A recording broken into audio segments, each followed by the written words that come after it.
She said women will come to her and they'll tell her, I have two men who are interested in me, two men that I'm considering. One gentleman, he has a beard, he goes to the mosque for all his prayers, he has all the time has a misbah in his hand, he speaks Arabic really well, he knows his fiqh, but I've noticed that he's really stingy. He's not generous, he's a bad tipper. He tries to get away with giving as little as possible to those who have rights over him. And he snaps at me in front of people. He can be kind of disrespectful. I feel like he doesn't really value my opinions. And then but he's a really good Muslim, right? And then I have another guy who wants to marry me, and his prayers are kind of hit or miss. He's not praying all 5 prayers, but he's trying. He wants to, and he's working at it. And he's willing to take a class in tajweed and learn how to read the Quran properly. What do you advise? Who should I go for? And this female Muslim conservative scholar who wears the niqab shocked me when she told me, believe it or not, I will advise young women, go for the one who's not that religious outwardly.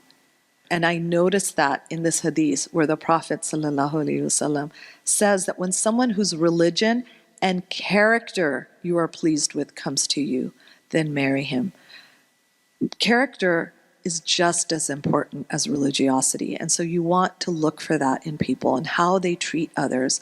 I know of a woman whose marriage ended after 6 months and her husband was physically abusive with her. And I asked her, was there ever anything about him during the courtship process that made your antenna go up? And she said, I did notice that he was rude to waiters.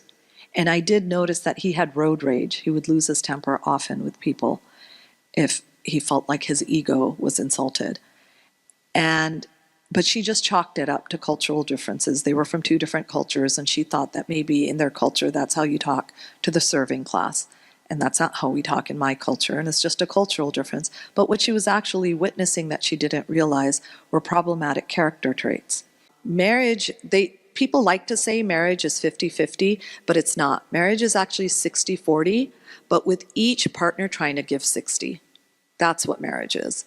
And so you want to be trying to give more than you're receiving. So you want to look at somebody who's service-oriented. Not just towards you, but towards others as well, and the community as well, inshallah. Another quality I would say now I recognize as important is kindness towards children, kindness towards the serving class. And then the third one, I would say, is somebody who's a good listener and gives good advice. So when you talk to the person you're considering, do you feel that you can share, and do you feel that they give you opinions and advice that you respect and that cause you to think? Because this life is a journey and we're on this path together, and at the end of the day we're fellow believers.